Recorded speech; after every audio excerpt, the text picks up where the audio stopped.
Niba uri umunyarwanda ukaba ukurikira byanze bikunze wigeze wumva yuko kwa Nyirangarama hagiye gufungwa, ndetse uza no kumva andi makuru atandukanye avuga yuko hagiye gutezwa cyamunara, ndetse kandi hakaba hari n'andi makuru menshi yagiye acaracara mu minsi yashize avuga yuko kwa Nyirangarama, hazwi nko kwa Nyirangarama, nta modoka zikemerewe kuhaparika. Ahangaha rero akaba ari mu karere ka Rulindo. Ahangaha hakaba hari ibikorwa bya Sina Gerard, hakaba hari business z'uyu mugabo Sina Gerard. Ni byinshi rero byagiye bivugwa cyane ko uyu mugabo ibikorwa bye bigiye gutezwa cyamunara, ariko byose bikaba byaraje kuba bigaragara, bikaba byose rero byaraje kuba bijya hanze. Sina Gerard akaba yarabonye izuba mu mwaka w'1963, akaba hari ku itariki ya 13 Kamena, akaba yaravukiye mu ntara y'Amajyaruguru y'u Rwanda mu karere ka Rulindo mu murenge wa Bushoki.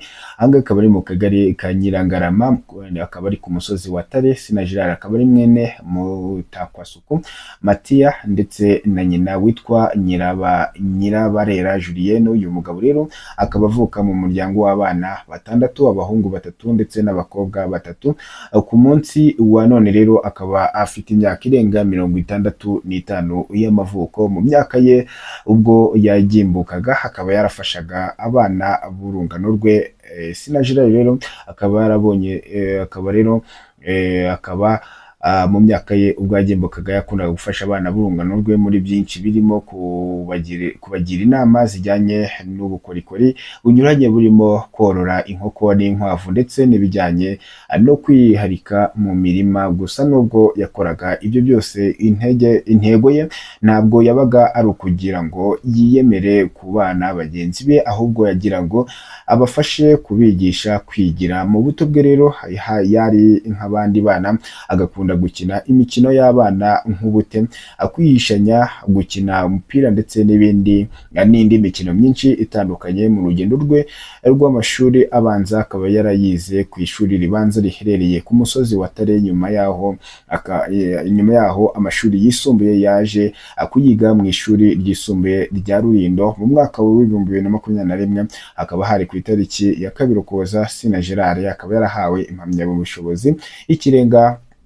y'icyubahiro mu bijyanye no guhanga imirimo. Iyi ikaba ari impamyabushobozi yahawe na kaminuza ya Estado Unidos Mexicanos, ikaba ari kaminuza iherereye mu gihugu cya Mexique. Kuba rwiyemezamirimo si ikintu cyamutunguye, kuko no mu mabyirukire ye yiyumvagamo kuzaba umunyabukorikori. Icyo gihe rero akaba yarakoraga nk'utugare two mu biti, utumodoka n'ibindi byinshi. Nyuma y'ibyo nibwo Sina Gerard yatangiye kugerageza icyo yakora kikamubyarira amafaranga. Ku ikubitiro rero akaba yarahise atangira kwiharika, kuko ari byo yabonagamo amahirwe abandi batabyaza umusaruro.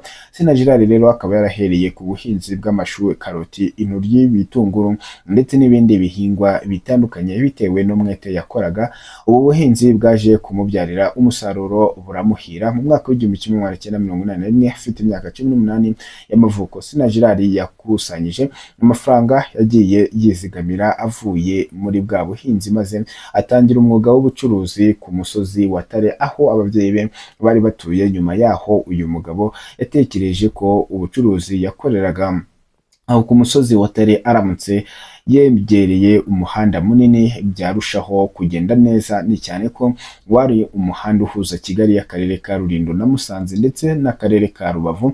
Mu mpera z'umwaka w'1983 nibwo Sina Gerard yatangiye ubwo bucuruzi kuri Nyirangarama, kandi ibintu birushaho kugenda neza bitewe n'urujya n'uruza rw'abacaga kuri uwo muhanda munini. Hakaba ari naho haturutse ijambo twese twumva uyu munsi ngo byose ni kuri Nyirangarama. Mu mwaka w'1985 Sina Gerard akaba yarafunguye uruganda rukora ndetse rukanatunganya imigati. Nyuma y'ibyo mu mwaka w'1987 akaba yaratangiye gukora amandazi adasanzwe, akaba yaramamaye ku kazina k'urwibutso. Ubwo yashyiraga aya mandazi ku isoko, abaguzi barayishimiye cyane, ndetse ahita ayitira ubucuruzi bwe aho yahise abwita Sina Gerard Enterprise urwibutso. Nyuma y'ibyo Sina Gerard akaba yarakoze umutobe w'agashya ukoze mu mbuto zitandukanye, agashya k'inanasi, agashya ka marakuca, agashya k'imizabibu, agashya ndetse n'agashya ka karoti. Usibye uyu mutobe Sina Gerard akaba yarakoze kandi inzoga ikomoka ku bitoke yamamaye ku izina ry'akarusho. Mu mwaka w'ibihumbi 2000 Sina Gerard akaba yaratangiye kandi gukora ibisuguti bizwi nka Karabo. Icyo gihe ibyo bisuguti akaba yarabikoraga mu ifarini gusa. Guhera mu mwaka wa 2012 akaba yaratangiye kujya akora ibi bisuguti mu bijumba. Hirya y'ibyo rero mu mwaka wa 2021 mu babarire Sina Gerard akaba yarashyize ingufu mu buhinzi bw'urusenda kugera mu mwaka wa 2004 akaba yarakoze uruganda rutunganya urusenda yise Akabanga. Abantu benshi bibaza impamvu nyinshi mu bikorwa bye bitangizwa n'ijwi ya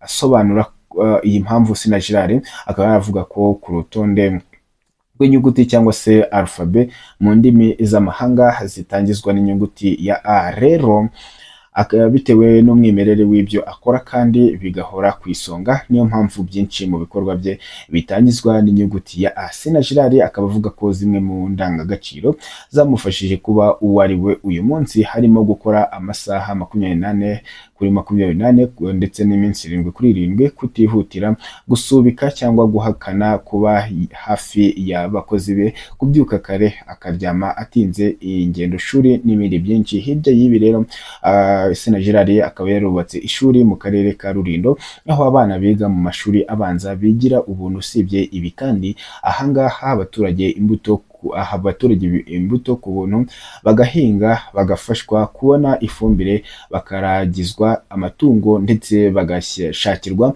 ba agoronome b'umwuga babafasha kugira ngo umusaruro uzabe mwiza. Uyu mugabo rero akaba anafite ikipe y'umupira w'amaguru ikina mu cyiciro cya kabiri mu Rwanda, ikaba yitwa Sina Gerard FC. Murimo muganira Sina Gerard akaba akubwira ko yagize amahirwe yo kuvukira ndetse akanarererwa mu muryango wubaha Imana, ni cyane ko ababyeyi be bari abakristo gatolika mu rwego rwo gutera ikirenge mu cyabo ndetse no kuba umurage w'igihe kizaza. Sina Gerard mu mwaka wa 2019 akaba yarubatse chapelle ku musozi wa Tare aho avuka. Iyi chapelle ikaba izwi ku izina rya Chapelle Saint Gerard. Hirya y'ibi byose Sina Gerard akaba yararushinze n'umufasha we Uwikeza Olive hari ku wa gatandatu ku itariki 16 Kanama mu mwaka w'1986. Imana yahaye umugisha urukundo ndetse n'urugo rwabo aho babyaranye abana 5 b'abakobwa.